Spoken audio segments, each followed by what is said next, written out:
हरे कृष्णा। सर्वप्रथम हम आप सभी भक्तों का हार्दिक स्वागत करते हैं इस शुक्रवार या नित्य श्रीमद् भगवद गीता कक्षा में। तो अभी हम श्रीमद् भगवद गीता के चौथे अध्याय में हैं और चौथे अध्याय का नाम है द ट्रांसेंडेंटल नॉलेज। इसका मतलब है दिव्य ज्ञान। तो गीता में अर्जुन जो हैं, सबसे पहले युद्ध स्थल में धृतराष्ट्र ने प्रश्न पूछा और संजय ने उसका उत्तर दिया। इस प्रकार से गीता प्रारंभ हुई। तो उसके बाद में कृष्ण और अर्जुन दोनों सेना के मध्य में आते हैं और अर्जुन इच्छा करते हैं कि मुझे दर्शन करना है, कौन मुझसे युद्ध करने आया है, उनका मुझे दर्शन करना है।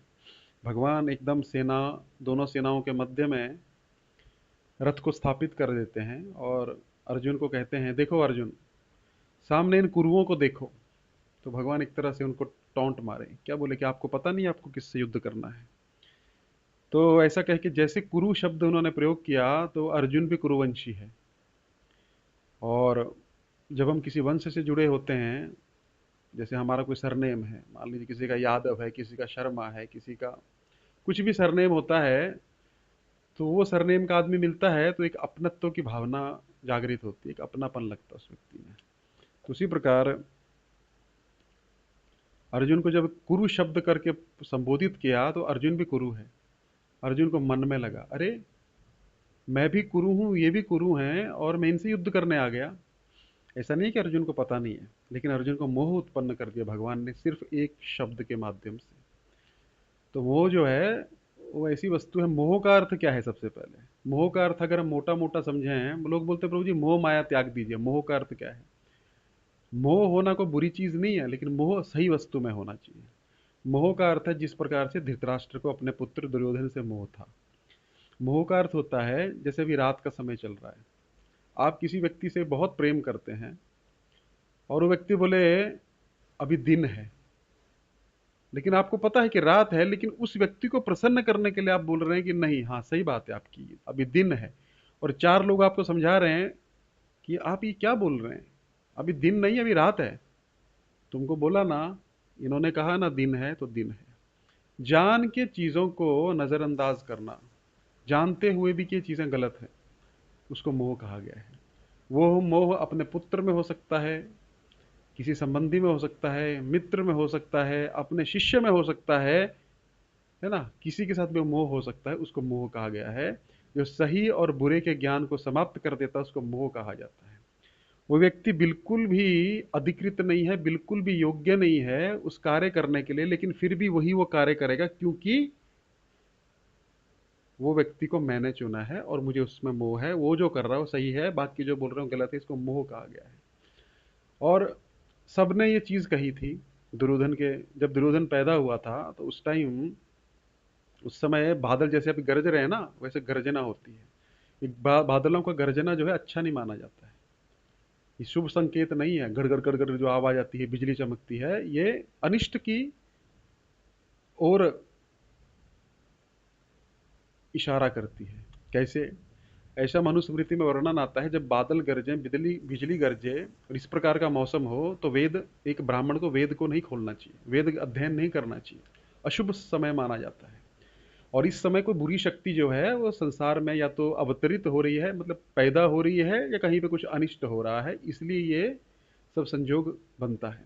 तो दुर्योधन जब बना, मतलब पैदा हुआ, तो उस समय पे गीदड़ जो थे, सियार जो थे, हुआ हुआ रोने लग पड़े, है ना। और इस प्रकार बादल गरजने लग पड़े, बिजली कड़कने लग पड़ी, आंधी तूफान आ गया। तो ये संकेत है कि दुर्योधन जो है वो सही नहीं है। तो सबने कहा कि दुर्योधन जो है, इसका जो, जब ये पैदा हुआ है तो इसका संकेत सही नहीं है। ये जो है, किसी वेद व्यास ने शायद कहा, वेद व्यास थे उस टाइम पे, तो इनके ही वंशज हैं वेद व्यास भी। तो वेद व्यास ने एक चीज कहा कि ये जो लड़का है तुम्हारा, इसको तुम जंगल में जाके छोड़ दो, क्योंकि ये पूरे वंश को नाश करने वाला है। लेकिन धृतराष्ट्र को मोह था, है ना। बोले कि अरे ऐसा कैसे हो सकता है, हमारा पुत्र हम कैसे छोड़ सकते हैं? वेद व्यास बोले हम मारने को नहीं बोल रहे, हम बोल रहे जंगल में जाके छोड़ दो, ये पूरे कुल का नाश करने वाला है। लेकिन धृतराष्ट्र नहीं माने। और जैसे उसको रखा, सब ने, विदुर ने कहा, भीष्म ने भी कहा कि अगर ये पूरे कुल का नाश करेगा तो कुल, ऐसा कहा जाता है, पूरे संसार को बचाने के लिए अगर किसी देश की बलि दे दी जाए तो ठीक है, कम से कम देश तो बच जाएगा। अगर किसी देश को बचाने के लिए किसी राज्य की बलि दे दी जाए तो दे देनी चाहिए, और राज्य को बचाने के लिए अगर किसी जिले की बलि दे देनी चाहिए तो दे देनी चाहिए, और जिले को बचाने के लिए अगर किसी गांव की बलि दे देनी चाहिए तो दे देनी चाहिए, और गांव को बचाने के लिए अगर किसी घर की बलि दे देनी चाहिए तो दे देनी चाहिए, और घर को बचाने के लिए किसी एक व्यक्ति की बलि अगर देनी पड़े तो दे देनी चाहिए। क्यों? क्योंकि कॉज बड़ा है। तो कॉज बड़ा था, पूरा कुल था, क्योंकि वो जो कुल है वो साधारण कुल नहीं था, वो पूरी पृथ्वी पे धर्म का राज्य करने वाला कुल था। महाभारत, भारत खाली यही भारत नहीं है जो भूखंड में हम देखते हैं, पहले पूरा पृथ्वी भारतवर्ष था, है ना। मतलब भारतवर्ष का अर्थ है पूरे भारत में वैदिक संस्कृति थी। तो राजा अगर स्ट्रांग रहेगा, राजा पावरफुल रहेगा, राजा धार्मिक रहेगा, तो जाहिर सी बात है वो धर्म का ही प्रचार करेगा। राजा धर्मी है तो अधर्म का प्रचार होगा। इसलिए राजा जो है वो बहुत महत्वपूर्ण चीज होती है। और राजा अगर अधर्मी है, और यदि प्रजा अधर्मी है, क्योंकि राजा यथा राजा तथा प्रजा, तो उसका छठा भाग जो है वो राजा को जाता है। जो भी प्रजा करती है, यानी कि जो प्रजा करती है, उसका छठा भाग जो है किसको जाता है? राजा को जाता है। तो राजा ऐसे नहीं बोल सकता, अरे मैं मेरे से कुछ संभलता नहीं है तो मैं क्या करूँ अभी, है ना, मेरा कोई सुनता ही नहीं है। आपको पद त्याग देना चाहिए, है ना। क्यों त्याग देना चाहिए? कोई सुनता नहीं है, वो पद त्याग देना चाहिए। उस पद को पकड़ के मत रखिए, क्योंकि आपको मोह हो गया उस पद में। कुर्सी, कुर्सी ना जाए, है ना, प्राण जाए पर कुर्सी ना जाए, तो क्या होगा? आपको उसका छठा भाग, अब भले आप नहीं कर रहे हैं, आप धर्म से राज्य कर रहे हैं, तो राजा को वो राज्य छोड़ देना चाहिए। अगर हमारे अधीन कोई व्यक्ति है और वो धर्म को पालन नहीं कर रहा है और हमारी सुनता भी नहीं, उस व्यक्ति का परित्याग कर देना चाहिए। उसको ऐसा नहीं कि अरे ठीक है अभी नहीं सुनता है, चलो कभी कभार कुछ पैसा देता है, कुछ डोनेशन देता है, लेकिन वो डोनेशन दे रहा है, लेकिन आपको उसका, चाणक्य पंडित बोलते हैं, मूर्ख शिष्येन उपदेशेन दुष्ट भार्या। जो व्यक्ति है ना, मूर्ख शिष्य को उपदेश देता है, हमेशा दुखी रहता है, क्योंकि मूर्ख जो है करेगा मर्जी अपनी। और दुष्ट भार्या जो है, पत्नी दुष्टा है, उसके साथ रहता है, वो अग्नि में जलता रहता है, उसको बिन देखे अग्नि जलाती रहती है। उसी प्रकार शिष्य वैसा है, उस शिष्य को त्याग दो। अटैचमेंट मत रखो उससे कि अरे हमारा फिर फॉलोअर नहीं रहेगा, त्याग देना चाहिए, क्योंकि उसका छठा भाग आपको आएगा, 110% आएगा। कैसे आएगा? कर्म तो बाद में आएगा, पहले आपका मन दुखी रहेगा, आपकी बात नहीं मानेगा, समाज में आपकी प्रतिष्ठा को पूरा हानि पहुंचाएगा, आप मन में जलते रहोगे। और वैसी दुष्ट पत्नी है, दुष्ट पत्नी बात नहीं सुनती है तो हृदय जलता है व्यक्ति का, कर भी कुछ नहीं सकता है, बाहर बोलेगा तो बेइज्जती होगी, है ना, बाहर बोलेगा तो बेइज्जती होगी, और सहेगा तो अंदर जलेगा, है ना। तो उसी प्रकार क्या है, दुष्ट मूर्ख मूर्ख शिष्य को त्याग देना चाहिए, दुष्ट भार्या को भी त्याग देना चाहिए। त्याग देना चाहिए मतलब उनसे अपेक्षा नहीं रखनी चाहिए। त्याग का मतलब ये नहीं कि उनको क्या करेगा भी, लेकिन मूर्ख शिष्य को छोड़ देना चाहिए। और पुत्र अगर आपकी आज्ञा में नहीं, अवज्ञा करता है, वो भी हृदय को जलाता है। इतना पाला पोसा, उसको बड़ा किया, लेकिन हम कुछ बोलते हैं तो उसका उल्टा ही करेगा। ऐसे पुत्र को भी हृदय से त्याग देना चाहिए, नहीं तो वो व्यक्ति जो है, और कर्जे की आग, चार आग जो है हमेशा व्यक्ति को जलाती रहती है। उस व्यक्ति का चेहरा जो है हमेशा मुरझाया रहेगा, जिसका शिष्य, जिसका फॉलोअर जो है उसकी बात नहीं मानता है। दूसरा, पत्नी बात नहीं मानती है। तीसरा जो है कर्जा है। और चौथा क्या था? चौथा था, क्या बोला मैंने? मूर्ख शिष्य हो गया है। हाँ, पुत्र, बिल्कुल ठीक है, सुन रहे हैं मतलब आप लोग, ठीक है। तो पुत्र अगर वैसा है, वो जलाता रहेगा आपको, आप किसी को बोल भी नहीं सकते हो, क्योंकि इन सब में अपनी ही बेइज्जती होती है। तो व्यक्ति उस अग्नि में जलता रहता है, उसको मोह कहा गया है ना। अभी कई स्थितियों में हमको करना पड़ता है, वो चलाना पड़ता है, लेकिन अगर छोड़ सकते हैं उसको छोड़ देना चाहिए। तो वो धृतराष्ट्र ने नहीं किया। धृतराष्ट्र को दुर्योधन बाद में, उसने, और तो छोड़ दीजिए, फिर बोला अच्छा चलो ठीक है, इसको पढ़ाना मत, इसको आप गुरुकुल की शिक्षा मत देना, तो वो भी बात नहीं मानी। अच्छा चलो ठीक है, इसको साइड में रखना, साइड में नहीं, उसको टॉप में बनाया, है ना, इसको ही राजा बनाना है। इसलिए धृतराष्ट्र का भी पतन हुआ। धृतराष्ट्र का भी नाम आज कोई सम्मान से नहीं लेता है। धृतराष्ट्र जो है सम्माननीय है, उसकी कोई गलती नहीं है। धृतराष्ट्र ने कभी भी पांडवों पे डायरेक्ट हमला नहीं किया, ना करवाया, लेकिन रोका भी नहीं कभी दुर्योधन को। इसीलिए वो भी पिसा, दुख तो लगा ना, 100 पुत्र मर गए उसके, है ना, अंधा था। तो इसीलिए क्या होता है, अगर आप स्टैंड नहीं ले सकते, स्टैंड लीजिए, स्टैंड कोई सुनता नहीं है, वहां से हट जाने में ही भलाई है, उस तरफ सोचना बंद कर दीजिए। तो इसलिए धृतराष्ट्र का भी पतन हो, भीष्म ने भी कोई स्टैंड नहीं लिया ना, तो द्रोण ने कोई स्टैंड लिया, तो सबका स्टैंड हो गया फिर बाद में, है ना। महाभारत हमको इस चीज सिखाती है। तो मोह मत करिए, है ना। मोह करेंगे कोई फायदा होगा, उसका परिणाम भुगतना पड़ेगा। तो ये हुआ, अर्जुन को मोह हुआ। अर्जुन बोलता प्रभु अब मैं युद्ध नहीं करूंगा, है ना। तो फिर अर्जुन ने 5 कारण दिए, भगवान ने एक करके सब कारणों को काटा। फिर दूसरे अध्याय में भगवान अर्जुन को बोलते तुम दुख क्यों कर रहे हो? तो उन चीजों के लिए दुख कर रहे हो जिसके लिए दुख नहीं करना चाहिए। ये शरीर के लिए दुख कर रहे हो, हमारे दादा हैं, हमारे गुरु हैं, हमारे, इनका शरीर तो वैसे भी मिटने वाला है। तो भगवान ने फिर अर्जुन को सबसे पहले सिखाया सहन करने की क्षमता। सहन करना ना बहुत आवश्यक है एक्चुअली। और हर व्यक्ति की सहनशीलता जो है ना, वो अलग अलग स्तर की होती है। हर व्यक्ति की सहनशीलता अलग अलग स्तर की होती है। कुछ लोग बहुत सहन कर पाते हैं, कुछ नहीं कर पाते हैं। लेकिन कुछ चीज़ें हमको सहन करनी पड़ेगी, उसमें हम कुछ नहीं कर सकते हैं। हम फ्रस्ट्रेट हो सकते हैं और कुछ नहीं कर सकते हैं। तो इसलिए सहन करो अर्जुन। उसके बाद दिया शरीर का ज्ञान और आत्मा का ज्ञान, कि हम आत्मा है अर्जुन, और आत्मा जो है कभी भी मरती नहीं है, अजर अमर है।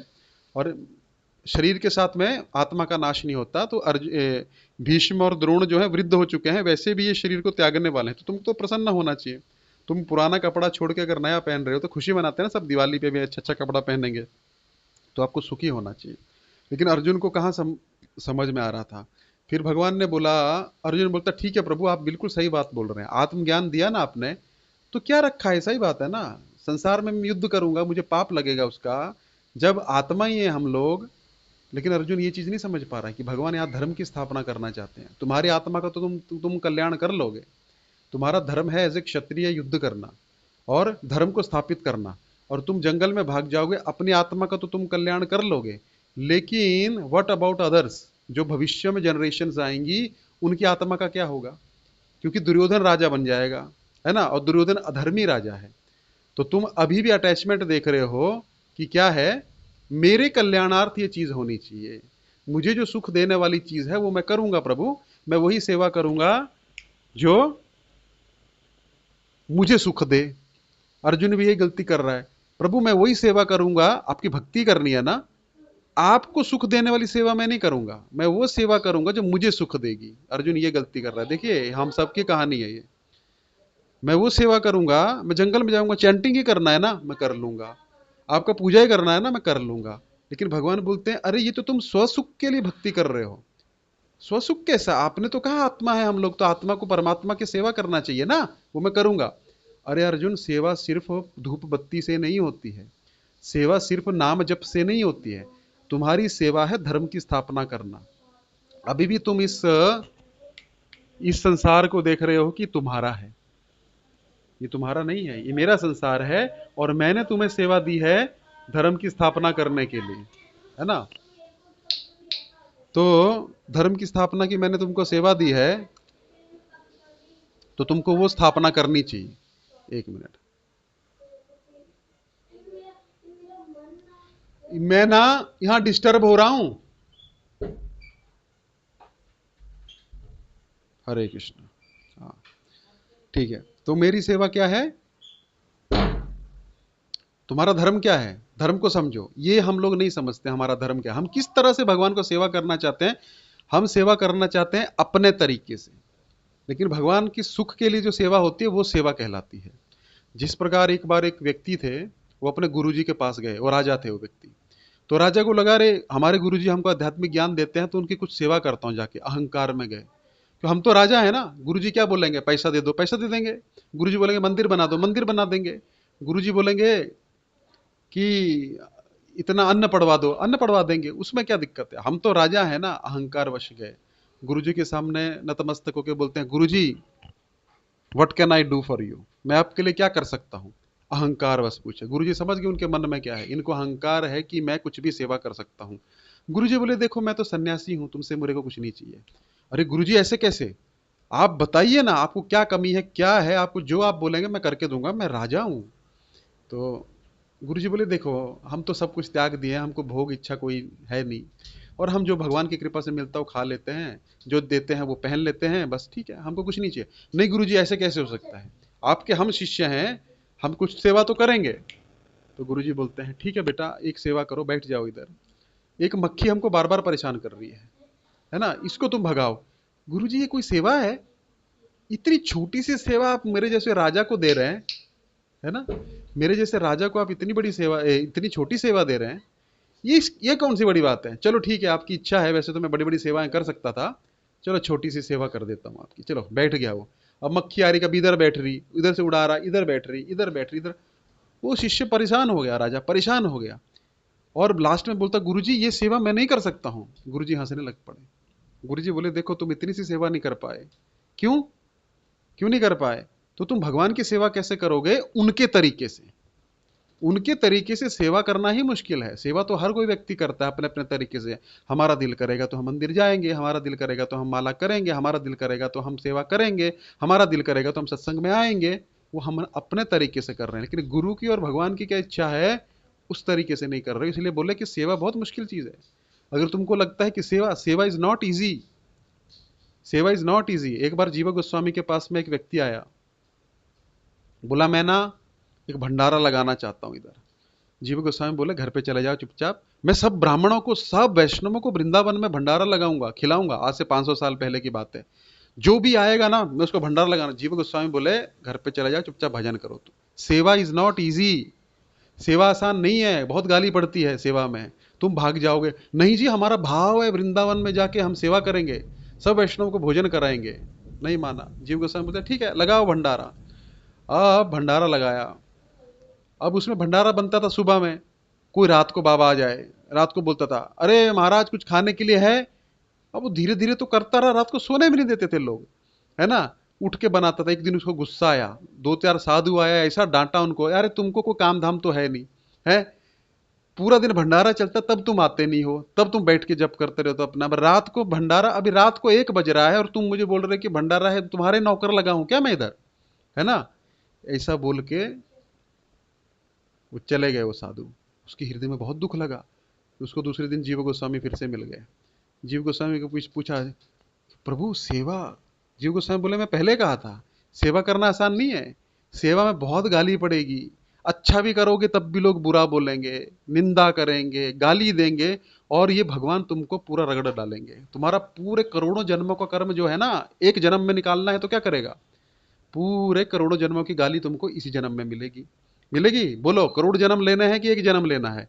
एक जन्म लेना है गुरुदेव, तो खाओ गाली और करो सेवा। तो ये सेवा जो है ना, ये इतना आसान काम नहीं है जितना हमको लगता है। तो अर्जुन को भी लग रहा है सेवा बहुत आसान है, भगवान यही बोल रहे हैं ना आत्मज्ञान। फिर तो वो कल्टी मारने की कोशिश कर रहा है। क्या बोला? प्रभु आत्मा का ज्ञान जो है ना वो मैंने ले लिया, कर्म में क्यों लगा रहे हो? भगवान अर्जुन को ज्ञान देके 2.59 में फिर बोलते हैं सब कर्मों से दूर रहो, बाद में बोलते हैं युद्ध करो। भगवान मुझे समझ नहीं आ रहा। तीसरा अध्याय शुरू ऐसे ही हुआ कि व्या मिश्रण वाक्य न बुद्धि मोह, ये शिव में। अब मिश्रित वाक्य क्यों बोल रहे हो? कभी बोलते हो भक्ति करो, आत्मा का ज्ञान लो, और कभी बोलते हो युद्ध करो। ये क्या बात हुई? सब मोह माया है ना।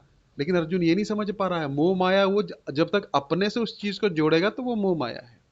भगवान की इच्छा क्या है, उनके लिए कर्म करना जो है वो मोह माया नहीं है, वो भक्ति है।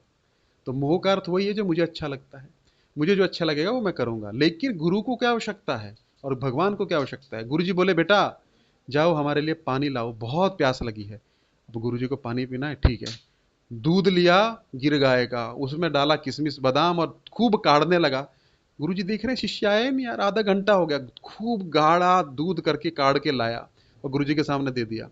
गुरु जी को बोलता गुरु जी लीजिए। अरे बेटा मैंने तुमसे दूध नहीं मंगाया था।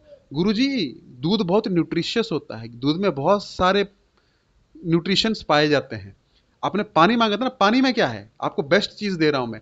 अरे बेटा प्यास लगी है, दूध से नहीं मिटेगी। नहीं गुरुजी आप नहीं समझ पा रहे हैं, मैं आपको बेस्ट सेवा करने की कोशिश कर रहा हूं और आप बोल रहे हैं कि क्या है ना। तो गुरुजी से प्रेम नहीं है, गुरुजी को क्या वस्तु चाहिए वो नहीं हम दे रहे हैं, हम बेस्ट देने के चक्कर में वो दे रहे हैं जो गुरुजी की नहीं चाहिए। तो सेवा आसान नहीं है।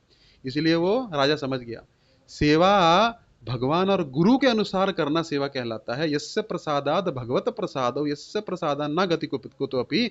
लोग 25-25 30-30 साल भक्ति में लगा देते हैं, लेकिन ये सिंपल सा क्वेश्चन समझ में नहीं आता उनको कि हम पीछे क्यों हैं। गुरु बोल रहे हैं बेटा झाड़ू लगाओ, नहीं गुरुजी हम मंदिर बनाएंगे करोड़ों रुपए का। अरे बेटा तुम मंदिर बनाओगे तुम फंस जाओगे, तुम्हारे में काबिलियत नहीं है, भले बना लोगे, तुम अहंकार वश हो नहीं। गुरुजी लंबा सोच सकते हैं ना, पिछला जन्म भी जानते हैं गुरुजी कि इसका प्रॉब्लम क्या है, तुम झाड़ू लगाओ। नहीं गुरुजी, आप हमारी प्रतिभा को पहचान नहीं रहे हैं गुरुजी।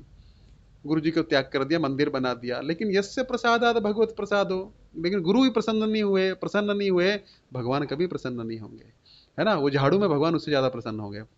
तो अर्जुन ये गलती कर रहा है। अर्जुन क्या गलती कर रहा है? मैं अपने हिसाब से आपकी भक्ति करूंगा, क्यों मुझे इस कर्म में लगा रहे हो, घोर कर्म में मुझको नियोजित कर रहे हो भगवान। अर्जुन को भगवान फिर समझाने लग पड़े। अर्जुन, आत्मा के साथ में कर्म जुड़ा है ना। कर्म तो करना पड़ेगा, कर्म के बिना तुम्हारा शरीर भी नहीं चलेगा। तुम खाओगे क्या? जंगल में जाओगे, कुछ तो खाना है, मैं कंदमूल खा लूंगा। अरे कंदमूल खाओगे, कर्म तो करना पड़ेगा, तोड़ोगे, चलोगे, पानी पियोगे, उसमें कितने जीव जंतु मरेंगे। भिक्षा मांगोगे तो किसी गृहस्थी के घर में जाओगे, उसने कैसे कमा के लाया, उसका कर्म तो खाना पड़ेगा कि नहीं खाना पड़ेगा? हाँ, तो कर्म तो करना पड़ेगा। तो कर्म, खाली मैं जॉब नहीं करता हूं इसका मतलब ये नहीं कि मैं कर्म नहीं करता हूं। जो भी हम कर्म करते हैं, हम चलते हैं, गाड़ी चलाते हैं, बाइक चलाते हैं, पैर से चलते हैं, उसमें बहुत सारा कर्म होता है। जो खाना खाते हैं, उसमें हम खाना पकाते हैं, कहीं भले सन्यासी खाना पका रहे हैं, उसमें कितने जीव जंतु मर जाते हैं। लकड़ी जलाते हैं, उसके अंदर कितने जीव जंतु हैं। कर्म तो तुमको करना पड़ेगा। तो अर्जुन को ये चीज समझ में नहीं आ रही थी, इसलिए भगवान बोले अर्जुन कर्म करना पड़ेगा, लेकिन कैसे कर्म करना है वो मेरे से जानो। क्योंकि कर्म को ज्ञान में करो। हम कोई भी कार्य करते हैं, सबसे पहले इच्छा होती है। देखिए, इसको समझने की कोशिश करिएगा। हमको यहां से जाना है कहां पे, मान लीजिए हमको जाना दिल्ली। हमने इच्छा किया दिल्ली जाना चाहिए, वहां बिजनेस अच्छा होगा। इच्छा किया ना। इच्छा के साथ में चाहिए ज्ञान, और ज्ञान के साथ चाहिए क्रिया। पहले समझते हैं इच्छा को। इच्छा को हमने कर दी दिल्ली जाने की, क्या होगा, वहां पे अच्छा बिजनेस करेंगे, मेरी इच्छा है ज्यादा धन कमाने की। लेकिन ज्ञान है क्या, दिल्ली है किस दिशा में, कौन सी ट्रेन बुक करानी पड़ेगी, दिल्ली में रहूंगा कहां पे, क्या बिजनेस करूंगा, कहां से माल लूंगा, किसको दूंगा, वो ज्ञान है। इच्छा करने से कुछ नहीं होगा, साथ में ज्ञान भी चाहिए। ज्ञान अच्छे से होगा तो क्रिया फिर अच्छे से होगी। क्रिया करना पड़ेगा ना, दिल्ली पहुंच के खाली ज्ञान से नहीं होगा, ट्रेन का बुकिंग कराना पड़ेगा, क्रिया करना पड़ेगा, वहां पे रहने का बंदोबस्त करना पड़ेगा, बिजनेस कौन सा करना है उससे डील करना पड़ेगा, किसको बिजनेस करना है उसके साथ भी डील करना पड़ेगा, क्रिया भी करनी पड़ेगी। इच्छा, क्रिया और ज्ञान, ये तीन चीज बड़ी आवश्यक होती है। पहले भगवान ने अर्जुन को क्रिया के बारे में समझाया, तीसरे अध्याय में कर्म योग, लेकिन अर्जुन नहीं समझ पाया क्योंकि ज्ञान नहीं दिया। तो अर्जुन जब नहीं समझ पाया, तीसरे अध्याय में भगवान ने बहुत ट्राई किया अर्जुन को समझाने का, कर्म करो, है ना, कर्म क्या होता है, यज्ञ की तरह कर्म करो। अर्जुन यज्ञ भी नहीं समझ पाया। यज्ञ प्रभु वही वाला ना, ओम स्वाहा। अरे वो यज्ञ नहीं है भाई। यज्ञ का अर्थ क्या है, जो भी कर्म जो है भगवान को अर्पण किया जाए वो यज्ञ होता है। जॉब पे जाना तो यज्ञ नहीं है ना प्रभु जी, आप क्या बोल रहे हैं, सुबह से शाम तक मैं एक कुंड बना लेता हूं, वहां पे ओम स्वाहा करता रहूंगा, वो एक कुंड हो गया। अरे वो वाला यज्ञ नहीं, आपका जॉब भी यज्ञ बन सकता है। अच्छा, अर्जुन को समझ ही नहीं आ रहा क्योंकि हमारे कॉन्सेप्ट्स जो है ना दिमाग में, वो डेफिनेशंस जो हैं वो सेट हैं। साधु मतलब गेरुए वस्त्र वाला, है ना, जटाधारी, दाढ़ी वाला, वो हमारे दिमाग में पेट हो गया। भले वो साधु नहीं है ना, लेकिन उसने लिबास पहनना है, आइए साधु जी। लेकिन साधु का अर्थ हमारे दिमाग में फिट हो गया है ना। उसी प्रकार कुछ चीजें हैं, धर्म का मतलब एक तिलक होना चाहिए, एक कंठी होनी चाहिए, ये धार्मिक व्यक्ति है ना, वो भी सेट हो गया हमारे दिमाग में। रावण भी सीता जी को अपहरण करने गया तो साधु का वेश बना के गया, तो सीता जी भी आ गई उसमें। तो हमारे दिमाग में कुछ कॉन्सेप्ट्स हैं जो सेट हो गए हैं, है ना, हिंदू रीति में वो सेट हो गए हैं। लेकिन भगवान अर्जुन को बता रहे हैं कर्म का अर्थ खाली कर्म मतलब भौतिकवाद नहीं है। कर्म करना ही पड़ेगा तुमको, उसमें भी तुम साधु हो सकते हो। तो अर्जुन को चीज समझ में नहीं आई, कैसे साधु हो सकता हूं, है ना। वो अर्जुन हमारे लिए प्रश्न कर रहा है, अर्जुन को सब समझता है लेकिन अर्जुन हमारे लिए प्रश्न कर रहा है। आप बोल क्या रहे हो, कभी बोलते आत्मा का ज्ञान करो, तो मैं आत्मा के लिए जंगल में जा रहा हूं, तो आप बोलते हो नहीं कर्म करना पड़ेगा। अच्छा, फिर कर्म, नित्य कर्म, फिर भी यज्ञ की बात कर दी चालू आपने, यज्ञ कहाँ, है ना, यज्ञ मतलब ओम स्वाहा करके घी कहाँ से लाऊंगा। अरे वो वाले यज्ञ नहीं अर्जुन। फिर चौथा अध्याय भगवान ने शुरू किया। अर्जुन ने तीसरे अध्याय में प्रश्न किया था कि प्रभु आपकी बात बिल्कुल सही है, मुझे सब कुछ पता लग रहा है, फिर भी मेरा मन जो है इन चीजों को करने में नहीं करता, फिर भी मैं पाप की तरफ, आपकी बात मैं समझ रहा हूं लेकिन कर नहीं पा रहा हूं उस चीज को। तो अर्जुन को भगवान बोलते हैं कामेश क्रोधेश रजोगुण समुद्भव, जहां हमारी इच्छा होती है ना वहां हमारा मन जाता है।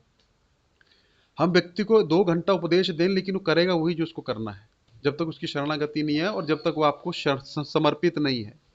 आप उसको 3 घंटा लेक्चर दीजिए, करेगा वो वही जो उसको करना है। एक बार प्रभुपाद जी के पास उनका एक शिष्य आया। प्रभुपाद जी, उसका विवाह हो गया था, भक्ति थी उसकी पत्नी। प्रभुपाद जी को आके बताता है, प्रभुपाद जी हम लोग मैं एक दूसरा विवाह कर रहा हूँ, मेरी पत्नी मेरे को सपोर्ट नहीं करती है, झगड़ा करती है बहुत। और दूसरी जो मैंने देखी है वो भी भक्त है, वो बहुत अच्छी है। हम दोनों आराम से बैठ के जप करेंगे, वृंदावन जाएंगे, वृंदावन में सेवा करेंगे, है ना, इस्कॉन में सेवा करेंगे। तो प्रभुपाद जी कुछ बोले नहीं उसको। प्रभुपाद जी उसको खाली देखे। श्श, प्रभुपाद जी खाली उसको देखे, कुछ नहीं बोले। और वो प्रभुपाद जी को दंडवत प्रणाम करके उठ के चला गया, बोला थैंक यू प्रभुपाद जी आपकी ब्लेसिंग्स के लिए। प्रभुपाद जी कुछ नहीं बोले उसको।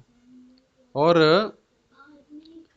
बाद में प्रभुपाद जी के एक सर्वेंट थे, है ना, प्रभुपाद जी के एक सर्वेंट थे, उनको डाउट आ गया कि प्रभुपाद जी ने इसको परमिशन कैसे दे दी अपनी पत्नी को डाइवोर्स देने की, और वो भी भक्त है दूसरी, वो भी प्रभुपाद की शिष्या थी। तो प्रभुपाद जी को ये समझ, मतलब उनको ये समझ में नहीं आया, तो प्रभुपाद जी से उनको इच्छा हुई पूछने की, लेकिन वो पूछ नहीं पाए। एक दिन प्रभुपाद जी को अकेला देख के उन्होंने पूछ लिया, प्रभुपाद जी मुझे एक चीज समझ में नहीं आया कि आप अपने शिष्य को, उसने आपने कहा क्यों ये दे दिया परमिशन। प्रभुपाद जी बोले मैंने कहाँ परमिशन दिया, लेकिन वो आपको दंडवत प्रणाम करके गया, है ना, और बोले thank you Prabhupada for your blessings. Prabhupada बोले मैंने उसको ब्लेसिंग कहाँ दिया।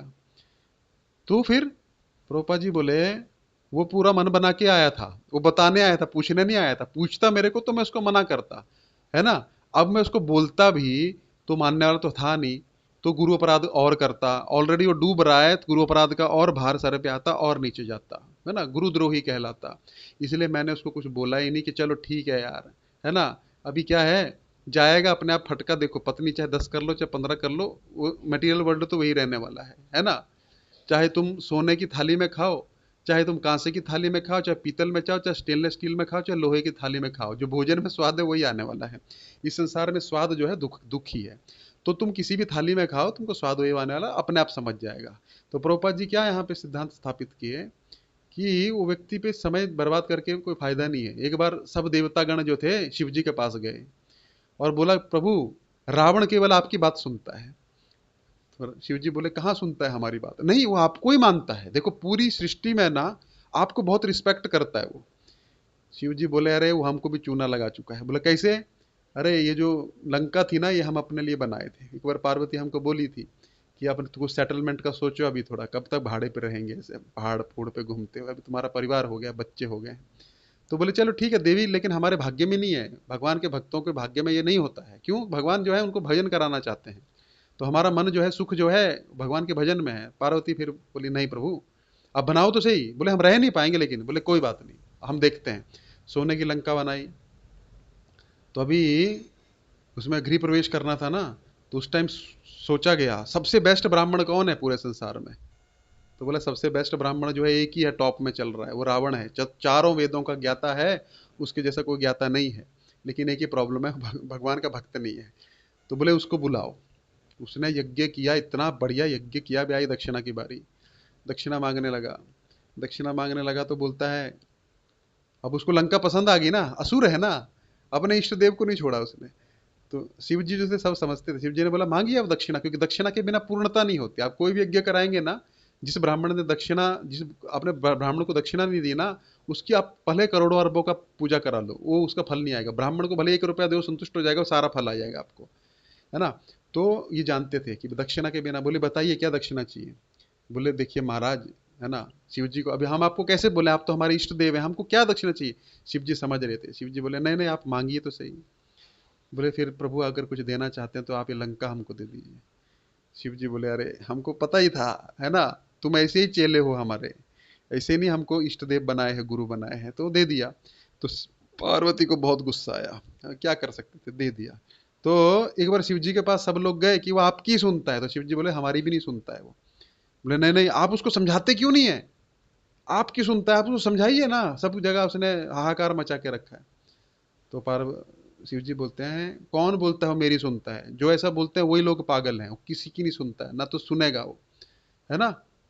वो उसको अहंकार से वशीभूत है वो हमको भी यूज करता है खाली, है ना। हमको आता है हमारा नाम आशुतोष है, खुश करके हमसे वरदान लेके चला जाता है, और सिर्फ फोटो हमारा लगाया हुआ है, ये हमारे गुरुदेव है, मानता हमारी कोई बात नहीं है। जैसे आजकल कलयुग के शिष्य हैं, हमारे गुरुदेव फलाना फलाना ढिमकाना, आधा घंटा पहले नाम लेंगे, इतना लंबा चौड़ा लगाएंगे, लेकिन बात कोई नहीं मानेंगे। तो कलयुगी शिष्य है ना। वो क्या फोटो लगाया है, गुरुजी बोलते हैं बेटा इस दिशा में जाओ, आप चुप बैठो, आपको पता नहीं है, हम उस दिशा में जाएंगे। गुरुजी बोलते हैं बेटा ऐसे भजन करो, तुमको पता नहीं, तुम शांति से बैठे रहो। और बाहर फोटो लगाएंगे गुरुजी का और दिखाएंगे, देखो है ना, ये हमारे गुरुजी हैं। और व्यास पूजा मनाएंगे, बहुत बड़ा उत्सव मनाएंगे, लाखों को खर्चा करेंगे, लेकिन गुरुजी अंदर बोल रहे हैं बेटा ये कर, वो नहीं करने का, है ना। गुरुजी जो बोल रहे हैं वो नहीं करने का, वैसी व्यास पूजा और वैसे का क्या फायदा। तो ये रावण रावण का चेले हैं ये लोग, ठीक है। वो रावण भी ऐसा ही था। तो भगवान शिव बोले कि वो नहीं सुनता किसी का, हमारा भी नहीं सुनता, हम समझाए उसको नहीं सुनता है। तो जो व्यक्ति जो है पागल हो जाता है, किसी का नहीं सुनता है। तो बोलने का भावार्थ ये था कि यज्ञ पे हम बात कर रहे थे, है ना, वो व्यक्ति किसी का नहीं सुनेगा। तो अर्जुन को समझ आ रहा है, लेकिन अर्जुन समझना नहीं चाह रहा है हमको समझाने के लिए, है ना। तो यज्ञ भगवान बताए कि भाई ऐसे ऐसे यज्ञ होते हैं, और काम जब इच्छा उत्पन्न होती है व्यक्ति के हृदय में, वो किसी की बात नहीं सुनता है, वो चाहते हुए भी देखते हुए भी नहीं देख सकता किसी चीज को। इसलिए गुरु के शरण में रहना चाहिए, गुरु को अधीन होना चाहिए। जो गुरु अभी आएगा 4.34 में ये चीज आएगा, तो मैं वहां तक पहुंचा देता हूं पहले आप लोग को, थोड़ा सा समरी बना के फटाफट। फिर चौथे अध्याय में भगवान बोले यही ज्ञान अर्जुन मैंने किसको दिया था, सूर्य के देवता विवस्वान को दिया था, विवस्वान ने अपने अपने पुत्र मनु को दिया, मनु ने इक्ष्वाकु को दिया। इस प्रकार ये गुरु परंपरा चलती आ रही है। आज ये गुरु परंपरा टूट चुकी थी, इसलिए मैं तुमको फिर से दे रहा हूं। चौथे अध्याय का नाम ही है ज्ञान। मैंने तीन चीज बोला, इच्छा, क्रिया और ज्ञान। अर्जुन को भगवान ने क्रिया का ज्ञान तो दिया कि कर्म कैसे करना है, लेकिन क्रिया के बारे में बताया कि ज्ञान अभी चौथे अध्याय में देंगे। वो ज्ञान कौन सा है, आत्मा क्या है, परमात्मा क्या है, प्रकृति क्या है और भक्ति क्या है। इन चारों चीजों को जो समझ जाता है उसको पूर्ण ज्ञान हो गया। मैं कौन हूं, कहां से आया हूं, भगवान कौन है, और ये प्रकृति क्या है, मुझे दुख देने के लिए क्यों दुख दे रही है, मुझे क्यों दुख आ रहा है मुझे। और चौथा चीज ये कैसे मैं बाहर निकल सकता हूं भक्ति के द्वारा, ये गुरु देता है आपको। इसलिए इस अध्याय का नाम ही है दिव्य ज्ञान।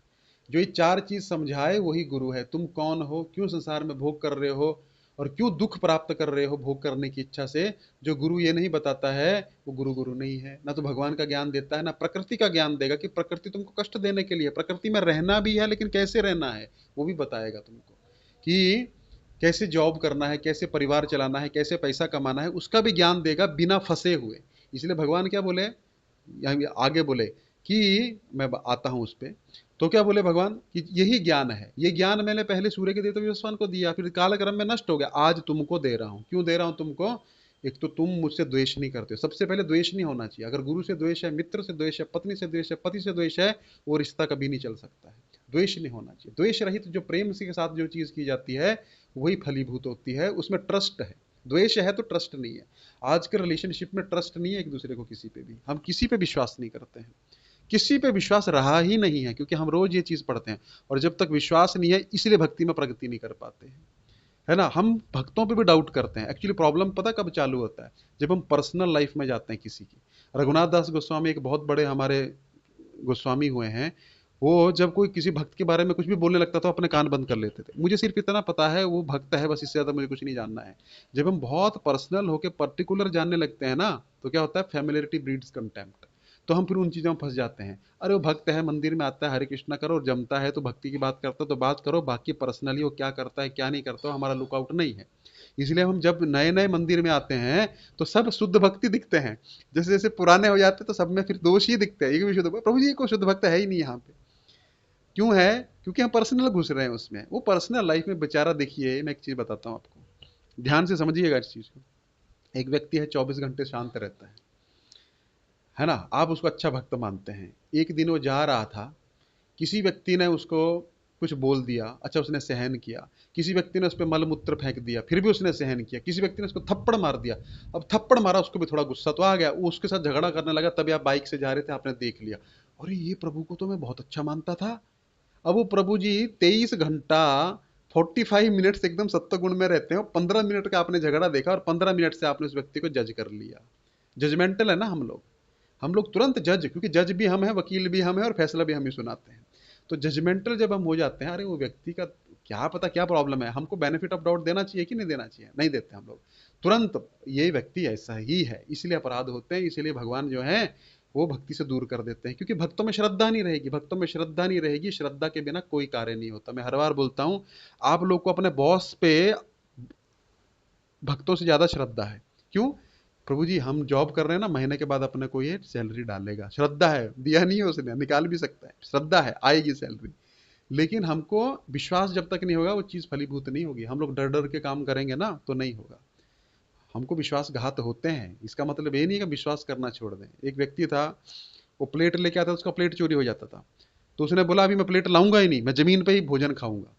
तो प्रभुपाद जी एक एग्जाम्पल देते हैं इसका। तो प्रभुपाद जी बोलते हैं वो सोल्यूशन नहीं है, तुम अपनी प्लेट को अच्छे से रखो ना, आप सतर्क रहिए ना, आप इतना ओपन मत हो जाइए। अब भक्तिमय बात करेंगे तो कहाँ पे आपको नुकसान पहुंचा देगा वो व्यक्ति, बताइए मेरे को। चाहे भले ही वो चोर है, वो चक्का है भक्त के भेष में, लेकिन आप भक्ति की बात करेंगे आपके पास तो दूसरी बार आएगा ही नहीं। लेकिन हम फंसना चाहते हैं, आपने उसका जजमेंट ले लिया, आप उससे मिलिए, कृष्ण के बारे में बात करिए। मंदिर में हम कृष्ण के बारे में बात करने आते हैं, भक्ति के बारे में बात करने जाते हैं। कोई गाइडेंस चाहिए तो हर आदमी तो आपको गाइडेंस नहीं देगा। वो व्यक्ति को ढूंढिए, उनके साथ बैठिए जिनके साथ आपका ट्यूनिंग है। आपको कभी कोई आपका बाल भी बांका नहीं कर पाएगा। लेकिन हमको भी क्या बोलते हैं ना, एक पंजाबी में कहावत है, कुछ साडी भी किस्मत माड़ी सी, कुछ सानू भी मरण दा शौक सी। मतलब कुछ हमारी किस्मत भी खराब थी और कुछ हमको भी मरने का शौक था। तो दोनों जब ये एक साथ होता है ना तो एक्सीडेंट होता है ना। तो समझना चाहिए।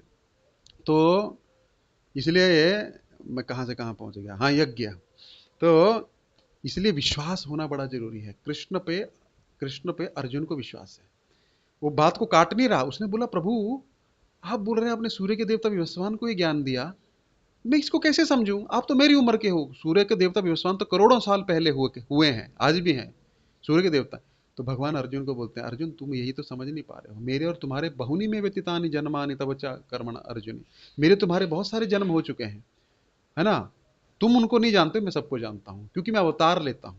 यदा यदा हि धर्मस्य ग्लानिर्भवति भारत। मैं ऊपर से नीचे आता हूं। ऊपर के माले से अगर आप नीचे खाना खाने आए तो ऐसा नहीं कि आप भूल जाएंगे अरे मैं ऊपर क्या कंप्यूटर में काम कर रहा था, खाना खा के फिर ऊपर चले जाएंगे, है ना। तो उसी प्रकार भगवान अवतार लेते हैं, ऊपर से उतरते हैं। उतरने को अवतार कहा जाता है। इसलिए भगवान का अवतार होता है, हमारा अवतार नहीं हुआ है, हम शरीर बदल रहे हैं अपने अपने अनुसार, अपने अपने कर्मों के अनुसार। भगवान कर्म के बंधन में नहीं है। इसलिए भगवान तो जन्म कर्म च मे दिव्यम एवं विभूति तत्वतः। मैं अपनी माया के द्वारा प्रकट होता हूँ, माया के द्वारा फिर से आच्छादित हो जाता हूँ। जिस प्रकार एक रंगमंच पे अभी रामलीला चल रही थी तो पर्दा लगता था, तो पीछे आर्टिस्ट लोग हैं, जैसे पर्दा हटेगा वो अपना ड्रामा चालू करेंगे, बाद में पीछे चले जाएंगे। उसी प्रकार मैं अपनी माया का पर्दा हटाता हूँ और क्या करता हूँ, लोगों को अपनी लीला का दर्शन कराता हूँ और फिर बंद कर देता हूँ माया के द्वारा वो पर्दा। मैं हूँ वहीं पे लेकिन दिखता नहीं हूँ, अपने भक्तों को दर्शन देता हूँ मैं केवल, है ना। जैसे कि एक्टर है, आपका दोस्त है, बहुत अच्छा बेचारा शरीफ आदमी और रावण का रोल कर रहा है, और लोग उसको गाली दे रहे हैं क्योंकि बहुत अच्छा रोल कर रहा है, लेकिन आपको पता है नहीं हमारा दोस्त है ये, है ना।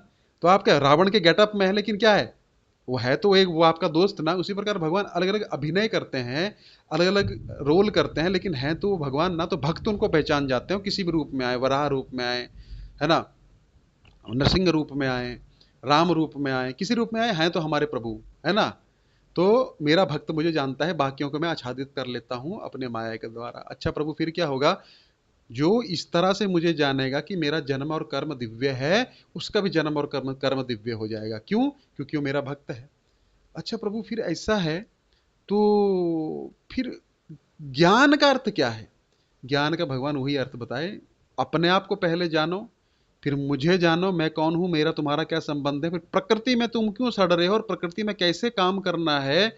लॉज ऑफ नेचर पर तो आप पे लगने ही वाले हैं। इसका मतलब ये नहीं अभी 16 माला जप करते हैं तो हम लोग चलती गाड़ी के नीचे लेट जाएंगे तो हरे कृष्णा हमको कुछ नहीं होगा।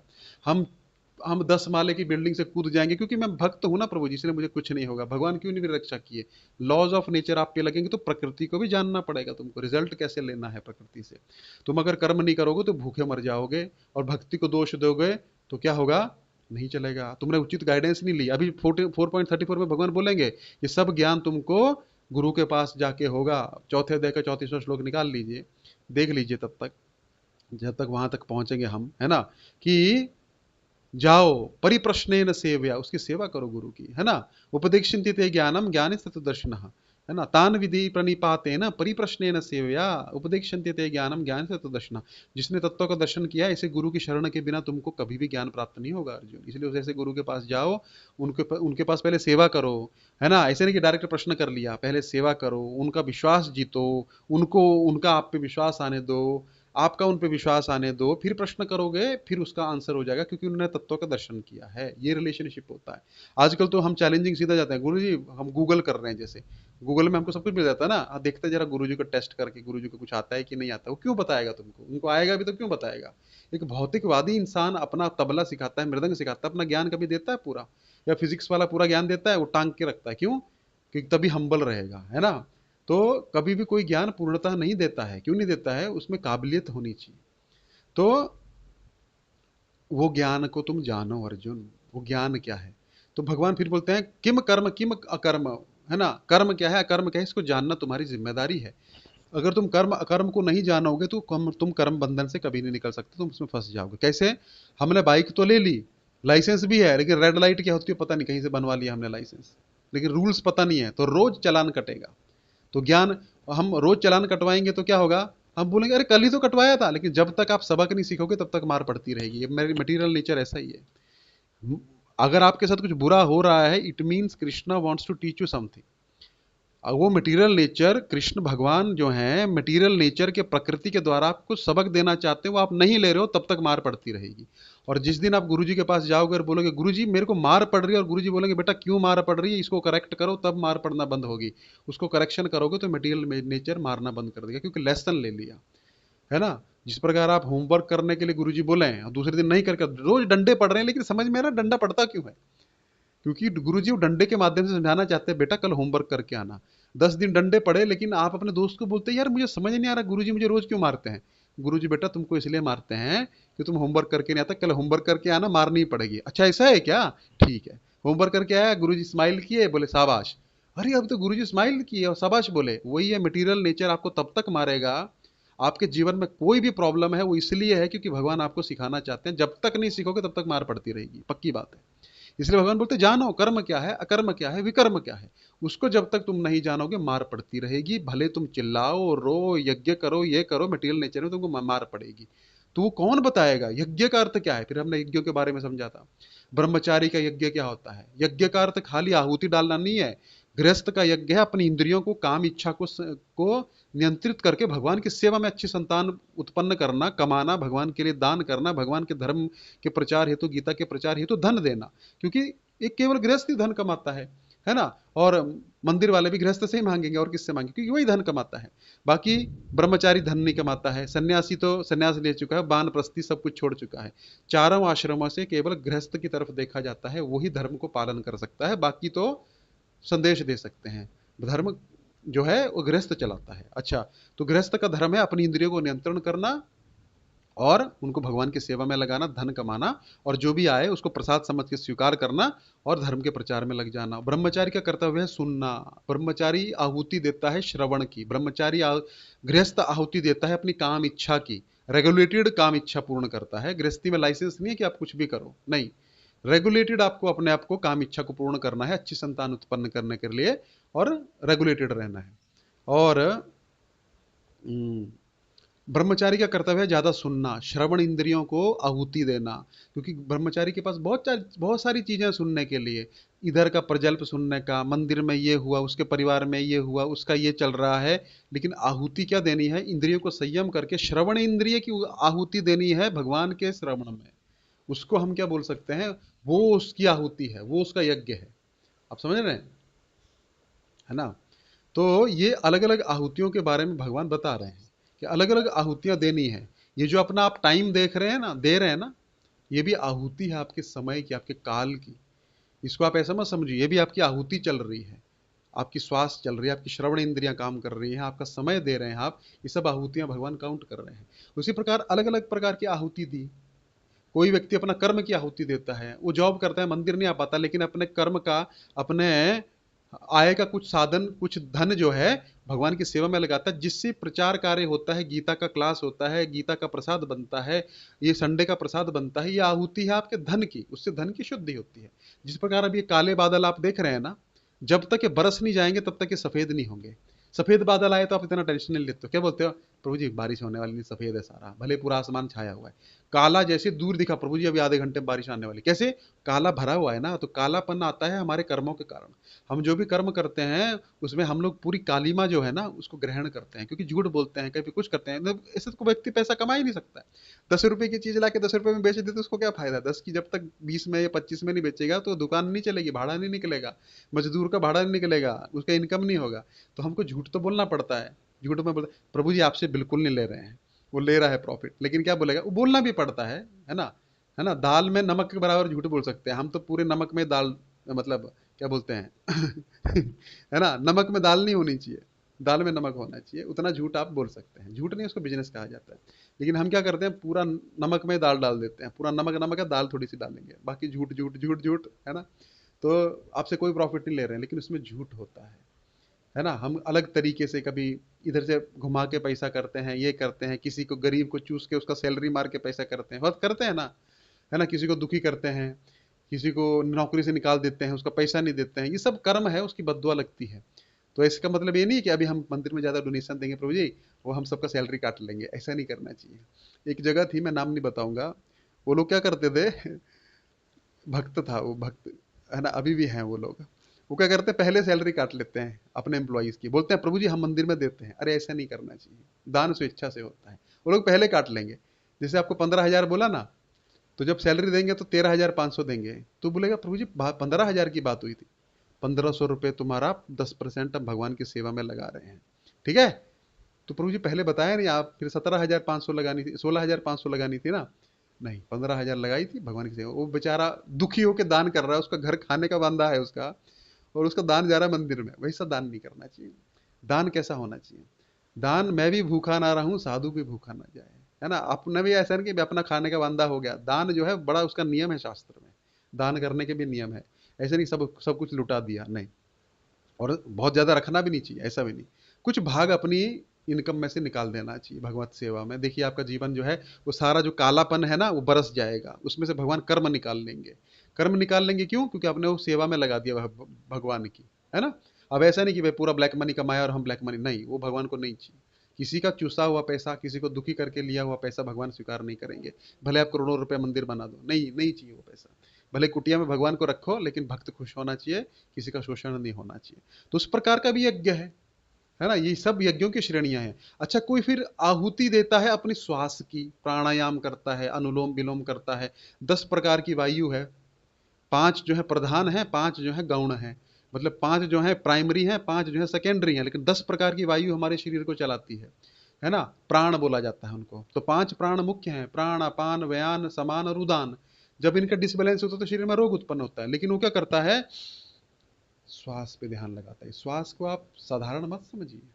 जब हम हरे कृष्ण महामंत्र भी करते हैं तो भी श्वास का, लोग बोलते हैं प्रभु जी तो श्वास का ही करते हैं ना। नहीं, देखिए मंत्र का भी एक लय होता है। हरे कृष्ण कृष्ण कृष्ण हरे हरे, हरे राम राम राम हरे हरे, हरे कृष्ण कृष्ण कृष्ण हरे हरे, हरे राम राम राम हरे हरे, हरे कृष्ण कृष्ण कृष्ण हरे हरे, हरे राम राम राम हरे हरे, हरे कृष्ण कृष्ण कृष्ण हरे हरे, हरे राम राम राम हरे हरे। आ रही ना लय। तो मंत्र का भी एक लय होता है। तो ब्रीदिंग अपने आप कंट्रोल हो जाती है, इसमें प्राणायाम हो जाता है। तो लोग बोलते हैं कि प्रभु जी अष्टांग योग में ही प्राणायाम होता है, ऐसा नहीं है। अष्टांग योग में क्या है, आप जानते हैं, यम नियम आसन, है ना। फिर क्या क्या है, और प्रत्याहार, है ना। फिर ये हो गया, फिर धारणा, ध्यान, समाधि, है ना। 8 अंग है ना, इसलिए अष्टांग उसको कहा जाता है। इसका हम चर्चा जो है 6ठे अध्याय में ज्यादा करेंगे। 6ठे अध्याय का नाम ही अष्टांग योग है, ध्यान योग है, कैसे उसको हम करना है। तो इस सब जो है भक्ति में सब कुछ हो जाता है। हमको लगता है प्रभु जी वो लोग योगा करते हैं, हम तो नहीं। आप अगर श्वास, अगर आप ज्ञान मुद्रा में बैठेंगे और इस प्रकार से जब सुबह ब्रह्म मुहूर्त में करेंगे, आपका योग अपने आप हो जाएगा, आपको कोई रोग नहीं होगा। आपका प्राणायाम हो रहा है वो, लेकिन एक लय में, वो कैसे करना हो आपको पता होना चाहिए। तो ये भी कि यज्ञ है, भगवान बोलते हैं। अपनी सांसों की आहुति को अपने प्राणों में डालना भी एक क्या है, क्या है, एक यज्ञ है। अच्छा, सब विचारों को मन के द्वारा केंद्रित करके, मन के द्वारा कंट्रोल, मन का काम है विचार देना। देखिए मन जो है ना, कैसे काम करता है। ज्ञान की बात हो रही है ना, तो आपको ज्ञान देते हैं, है ना। मैं हर बार एक एग्जांपल देता हूँ कि एक व्यक्ति की कार खराब हो गई, वो एक गैरेज में गया। तो गैरेज में गया, तो गैरेज में जाते ही गाड़ी बोले चालू करो, घड़ घड़ घड़ आवाज आ रही है। तो जो मैकेनिक है बोलता ठीक हो जाएगी साहब, 1,000 रुपया लगेगा। बोले ठीक है। अब क्या करे बेचारा, देना तो पड़ेगा। वो गया अंदर से, बोनट देखा, चेक किया, ठीक है हो जाएगा 1,000 रुपये में। अंदर गया, एक बड़ा हथौड़ा लेके आया, बोनट उठाया, मारा खींच के ढक करके उसको। अरे इसको क्यों मार रहा भाई तू गाड़ी को? बोलता अब साहब अभी चालू करो। गाड़ी एकदम फर्स्ट क्लास चालू हो गई। तो बोलता लाइए 1,000 रुपया। अरे यार सिर्फ एक हथौड़ा मारने का तुम 1,000 रुपया ले रहे हो? साहब हथौड़ा मारने का 100 रुपया है, लेकिन कहाँ मारना है उसका 900 रुपया है। ज्ञान की ये वैल्यू है। लोग बोलते प्रभु जी क्या था, तो 2 मिनट का काम था, लाइट का काम करने आदमी आता है, 500 रुपये ले लेगा, खाली एक तार जोड़ेगा। लेकिन वो ज्ञान का है, उसको पता है कहाँ पे कनेक्शन दिया है, कहाँ पे क्या जोड़ना है। आपसे पैसा 500 ले लेगा, आप बोलेंगे तुमने काम तो कुछ नहीं किया। ज्ञान का पैसा होता है, क्रिया का उतना पैसा नहीं होता है, ज्ञान का पैसा है। लोग ज्ञान से पैसा कमाते, तो ज्ञान की बड़ी वैल्यू है। तो भगवान क्या बोले, ज्ञान लो अर्जुन, इस ज्ञान को अपने जीवन में उतारो। तो मन का ज्ञान कैसा है, मैं आपको आपको बताता हूँ। एक शिष्य थे, वो अपने गुरु के बहुत सेवा करते थे, बहुत सेवा करते थे। तो गुरु जी भी परेशान हो गए, यार ये छोड़ता ही नहीं हमको, जब देखो हमसे चिपका रहता है ना, बहुत सेवा कर रहा है, लेकिन हमारे पास तो कुछ है नहीं भाई तुमको देने के लिए। एक दिन उसको बुलाए, बेटा तुम शायद किसी आशा में सेवा कर रहे हो, हमारे पास कुछ नहीं है तुमको देने के लिए। अरे गुरु जी आपके पास जो चीज़ है ना वो किसी के पास नहीं है, हमको सब पता है। आप एक ऐसा मंत्र जानते हो जिससे क्या होगा, सब कुछ प्राप्ति हो सकती है। अरे भाई ऐसा कोई मंत्र मुझे नहीं आता है। हाँ वो यही यही यही सब बोले थे।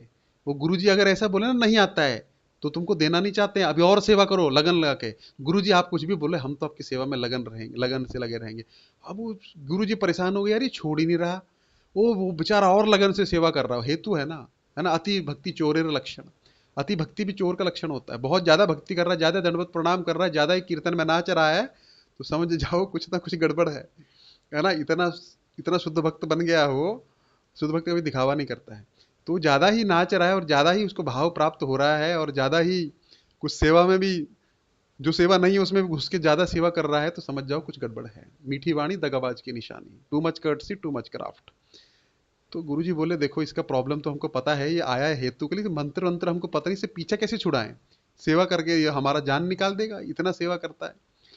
तो गुरुजी बोले देखो बेटा, एक दिन बुलाए उसको, बेटा एक चीज़ याद रखो, हम तुम्हारी भक्ति से बहुत प्रसन्न है, तुम्हारी गुरु भक्ति से, तुम्हारी सेवा से। तुमको हम एक मंत्र दे रहे हैं। अब गुरुजी को मंत्र तो पता नहीं था, लेकिन चलो ठीक है, अभी गुरुजी क्या सिद्ध पुरुष थे, तो जो मंत्र देंगे उसमें सिद्धि होती है। गुरुजी बोले देखो, ये मंत्र दिया, कुछ मंत्र दिया, मान लीजिए ओम नमो भगवते वासुदेवाय दिया, तो बोले कि इसका जप करना। अरे गुरुजी पूरा साष्टांग दंडवत किया, पूरा आधा घंटा उठाए नहीं, इतना मंत्र पढ़े। अब गुरुजी बोलते हैं अब बेटा अभी उठ जाओ, तुम्हारा मकसद पूरा हो गया ना, अभी जाओ घर पे। गुरुजी ठीक है, हमारी आज सेवा पूजा जो है सफल हुई। गुरुजी बोले सुनो। बोले हाँ गुरुजी। जब मंत्र पढ़ो ना, ध्यान करना कि बंदर का स्मरण मत करना। अरे मैं बंदर के बारे में क्यों सोचूंगा, लेकिन नहीं, हाँ मतलब अगर बंदर का सोचोगे ना तो ये मंत्र फल नहीं देगा।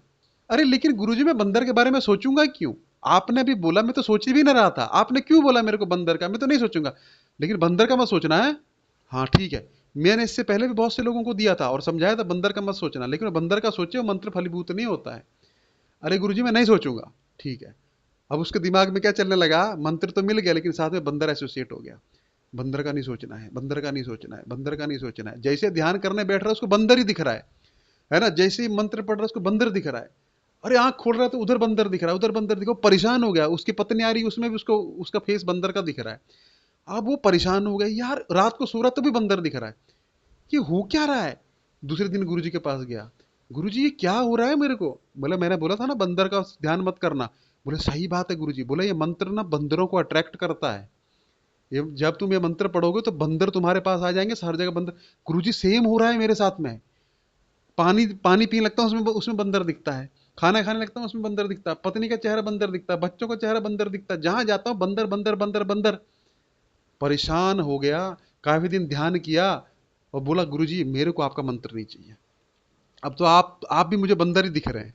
ऐसा हो गया है ना। गुरुजी बोले देखो तुम मंत्र समझे नहीं। मंत्र क्या है, तुम क्या कर रहे हो, जो मैंने तुमको एक विचार दिया ना, तुमने उस विचार को पकड़ लिया। मैंने तुमको बंदर के बारे में नहीं सोचने को कहा था, अब तुमने उस विचार को पकड़ लिया। पकड़ लिया तो तुम उसका पोषण कर रहे हो, पोषण कर रहे हो, पोषण कर रहे हो, पोषण कर रहे हो। वो विचार इतना बड़ा हो गया कि वो तुम्हारा पूरा तुम्हारी चेतना को ढक लिया, है ना। देखो मन का भी यही काम है, मन हमको कुछ विचार देता है ना, आया तो छोड़ देने का, मतलब ज्यादा सोचने का नहीं। हम सोचने लगते हैं इसलिए फंसते हैं। तो मन का ये स्वभाव है, मन का काम ही यही है, विचार देना। एक पॉपअप टक करके आता है, ध्यान दो, टक जा। जिसको पकड़ा आपने वो, उसको बल मिल जाएगा उस विचार को, और वो विचार बड़ा होता जाएगा। देखिए कैसे, अब अभी आप छत के नीचे बैठे हैं ना, आपके ऊपर पंखा चल रहा होगा, अभी तक आपने ध्यान भी नहीं दिया होगा। मैं बोलूंगा प्रभु जी कल क्या हुआ ना, मेरा एक दोस्त बैठा था, लेक्चर सुन रहा था, मैं ही लेक्चर दे रहा था, उसके सिर पे पंखा गिर गया। आप अपने नट बोल्ट जरा चेक कर लो, है ना। अच्छा पंखा गिर गया प्रभु, ऐसा? हाँ प्रभु जी, ऐसा ही पिछले हफ्ते एक और हुआ था, आजकल पंखे बहुत गिर रहे हैं, नट बोल्ट। आपका पूरा ध्यान उधर चला जाएगा। और रात को भी सोओगे ना, वो मैंने आपके दिमाग में बीज डाल दिया, तो रात को थोड़ा बेड इधर करके सोओगे, कहीं गिर गया तो, है ना। जो विचार में नहीं है, विचार तो माइंड का काम है देना, लेकिन आपने उस विचार को पकड़ लिया, वो विचार आपको फिर जीने नहीं देगा। उसी प्रकार पॉजिटिव विचार है, पॉजिटिव विचार को और पॉजिटिव लोगों को आपने पकड़ लिया तो आपको आगे बढ़ाएंगे। नेगेटिव को पकड़ लिया और नेगेटिव विचार को पकड़ लिया, वो आपके दिमाग में इतना घुस जाएगा कि आपको सब जगह वही दिखेगा, यथा दृष्टि तथा सृष्टि। आपको लगेगा सब चोर हैं, सब जो हैं किसी पे विश्वास नहीं कर सकते, सब लोग वैसे ही दिखेंगे, भले वो है नहीं। और सब बोलेंगे नहीं, अच्छे लोग भी हैं बुरे भी हैं, लेकिन मेरे को अच्छे ये लोग हैं, इनके साथ रहना है। भले वो बुरे भी हैं, लेकिन भगवान आपको फिर भी बचा लेंगे, क्योंकि आप अच्छी चीज के लिए गए हो। तो यही विचार की शक्ति है। तो अर्जुन को भगवान क्या दे रहे हैं? वही विचार प्रदान कर रहे हैं, ज्ञान का। जो ज्ञान का विचार जो है ना, वैसे क्रिया में वो ज्ञान आता है।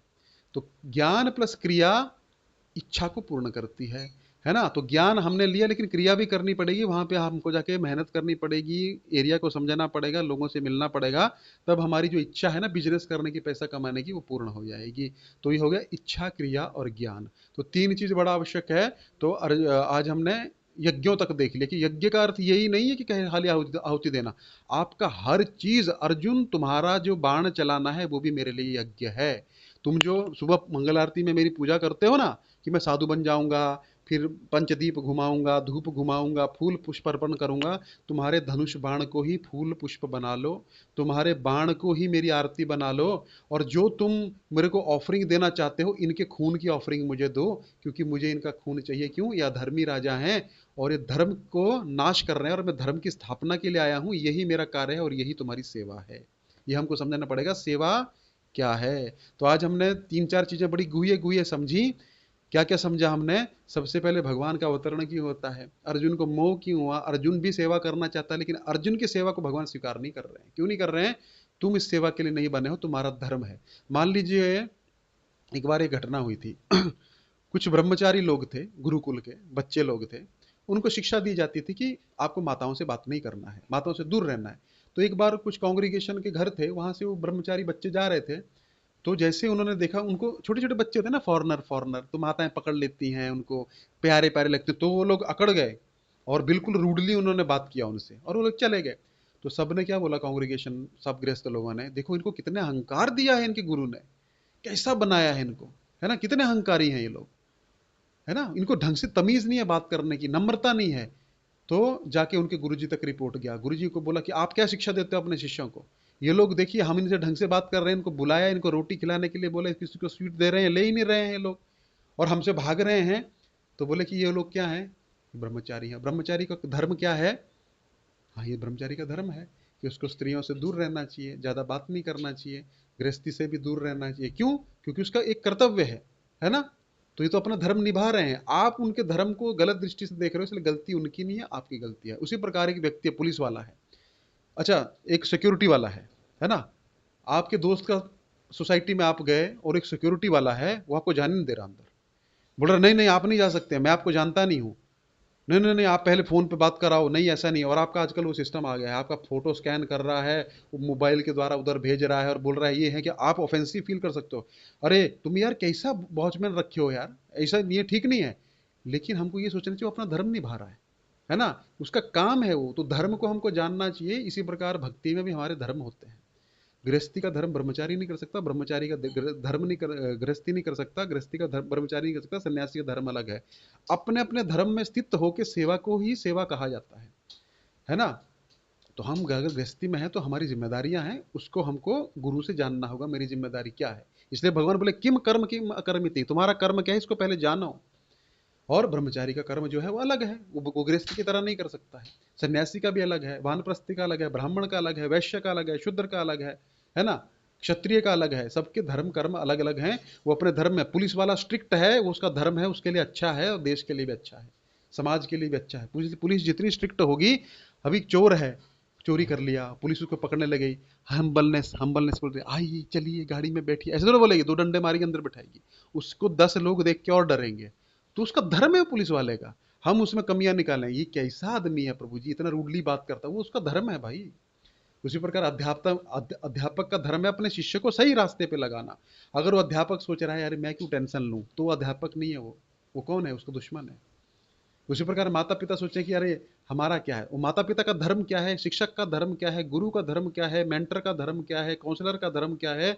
वो अगर वो धर्म अपना सही से निभा रहा है और आपको बराबर करेक्ट कर रहा है, उसी लिए तो आप आए हैं। आप अपने बच्चे को मैथ्स का ट्यूशन लगाएं, और मैथ्स का ट्यूशन में उसने दिया सम आपको 9+9 = 15, 7+7 = 20, है ना, 13+13 = 56। आप देख रहे हैं ये टीचर क्या कर रहा है, और आपका टीचर बोल रहा है वेरी गुड बेटा, वेरी नाइस, वेरी गुड, जाओ तुम फीस देते रहो बस। आपके पिताजी घर पे देखेंगे जाके, बोलेंगे ये क्या है रे, 9+9 क्या होता है, 15 होता है कि 18 होता है। नहीं नहीं गुरुजी बोले हैं हमको। तो वो गुरुजी नहीं है, वो कौन है, लेकिन एक स्ट्रिक्ट टीचर है, वो आपको डांटता है, फटकारता है, मारता है, 2 डंडे भी मारता है, लेकिन ठीक कराता है। कौन श्रेयस्कर है और कौन प्रेयस्कर है, तो इस चीज को हमको जानना होगा। अगर हम सुधरने आ रहे हैं तो हमको ऐसे गुरु की शरण स्वीकार करनी चाहिए जो हमारे लिए तत्पर रहे, उसको संबंध कहा गया है। ठीक है, तो आज हमने ज्ञान, इच्छा, क्रिया और ज्ञान के बारे में सुना, यज्ञों के बारे में सुना, सेवा के बारे में सुना। सेवा का अर्थ क्या है, जो मुझे सुख दे वो सेवा नहीं है, जो भगवान को सुख दे वो सेवा है। श्रील भक्तिविनोद ठाकुर बोलते हैं कि प्रभु मुझे आप ऐसी सेवा दीजिए जहां पे सबसे ज्यादा जरूरत है और सबसे ज्यादा कठिन सेवा है, वो मैं सेवा करना चाहता हूं, क्योंकि उसमें मुझे आनंद नहीं आना चाहिए, आपको आनंद आना चाहिए, और आपको आनंद आएगा तो हमको तो खुद आनंद आ जाएगा, है ना। It's not all about me, it's all about Krishna's pleasure, Radha Rani pleasure. तो इसलिए हमको सेवा में जुड़ना चाहिए। ठीक है, और सेवा जो है गुरु के अधीन सेवा करनी चाहिए, मन मर्जी की सेवा नहीं करनी चाहिए, उससे शुद्धिकरण होता है। वरना क्या होगा, हम मंदिर बदलेंगे, लोग बदलेंगे, मेंटर बदलेंगे, काउंसलर बदलेंगे, लेकिन हम नहीं बदलेंगे, है ना। वो प्रॉब्लम हम में है। तो हमें कमी जो है हम में देखनी चाहिए, नहीं तो रावण की भांति हो जाएगा। गुरु जी का फोटो लगा लिया, ओम जय जगदीश हरे, ओम गुरुदेवाय नमः, फलाना ढिमकाना किया, लेकिन गुरु जी बेचारे अंदर रो रहे हैं, बोल रहे हैं अरे ऐसा कर मूर्ख, लेकिन नहीं, गुरु जी आप चुप रहो, गुरु जी को भी कंट्रोल करते हैं। तो ऐसा शिष्य हमको बनना है, फर्स्ट क्लास शिष्य बनना है, सेकंड क्लास, थर्ड क्लास की, फोर्थ क्लास, वो हम पे डिपेंड करता है। बहुत बहुत धन्यवाद। हरे कृष्ण।